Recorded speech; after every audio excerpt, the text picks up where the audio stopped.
যুক্তরাষ্ট্রের president Donald ট্রাম্পের সঙ্গে আলোচনার জন্য দেশটিতে সফরে যাচ্ছেন ভারতের প্রধানমন্ত্রী নরেন্দ্র মোদি। জানা যায় তারা অভিবাসন নীতি, নিরাপত্তা সহযোগিতা ও দ্বিপাক্ষিক বাণিজ্য নিয়ে আলোচনা করবেন। 12 ফেব্রুয়ারি দুজনের এই বৈঠক ও আলোচনা হওয়ার কথা।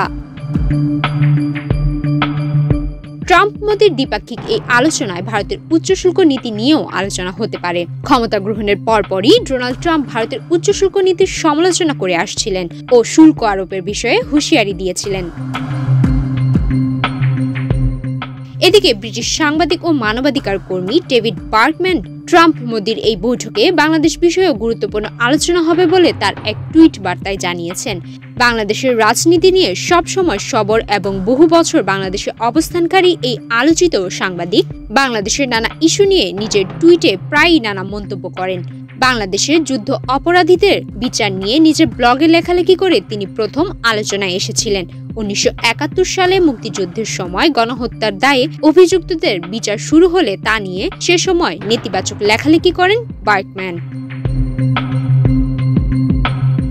সম্প্রতি তার এক টুইট বার্তায় ডেভিড বার্কম্যান বলেন, আমি বুঝতে পারছি বাংলাদেশের অনেক তরুণ আছেন, যাদের মধ্যে কথিত জ্ঞানী ব্যক্তিরাও আছেন, যারা ধানমন্ডির 32 নম্বর রোডে শেখ মুজিবের বাড়ি ধ্বংসের ঘটনায় খুশি। তারা মনে করছে শেখ মুজিবের বাড়ি ভেঙে তারা শেখ হাসিনা ও আওয়ামী লীগকে কড়া জবাব দিয়েছে। তবে না, দুর্ভাগ্যবশত তারা তাদের আবেগকে তাদের নিজের উপর প্রভাব ফেলতে দিয়েছে।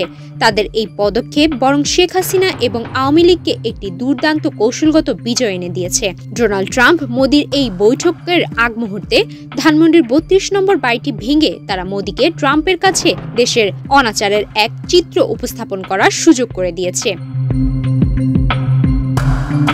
তিনি বলেন, যারা বাড়িটি ধ্বংসের সাথে জড়িত তারা একটি বিশাল ভুল করে ফেলেছে।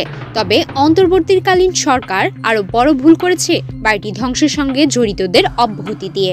হ্যাঁ, শেখ হাসিনার বক্তব্য তাদের উস্কে দিয়েছে, তবে তাদের অব্যাহতি দিয়ে অন্তর্বর্তীকালীন সরকার যেন তাদের এই হিংসাত্মক প্রতিক্রিয়ার সবুজ সংকেত দিয়েছে। হাসিনা ও আওয়ামী লীগ ঠিক এটাই চেয়েছে। এবার তারা নিজেদের ভুক্তভোগী হিসেবে উপস্থাপন করবে। অন্তর্বর্তীকালীন সরকার তাদের পাতা এই ফাঁদেই পা দিয়েছে। টুইট বার্তায় ডেভিড বার্কম্যান আরও বলেন, শেখ হাসিনা যা বলেছেন তার সমালোচনা ও নিন্দা করা বাংলাদেশ সরকারের ঠিক আছে, কিন্তু ধানমন্ডি 32 নম্বর বাড়িটি ভেঙে ফেলার জন্য যারা দায়ী তাদেরকে অন্তর্বর্তীকালীন সরকার অব্যাহতি দিয়ে আওয়ামী লীগকে ভুক্তভোগী হিসেবে উপস্থাপন করার সুযোগ করে দিয়েছে। সুমাইয়া মিতু, বাংলাদেশ প্রতিদিন।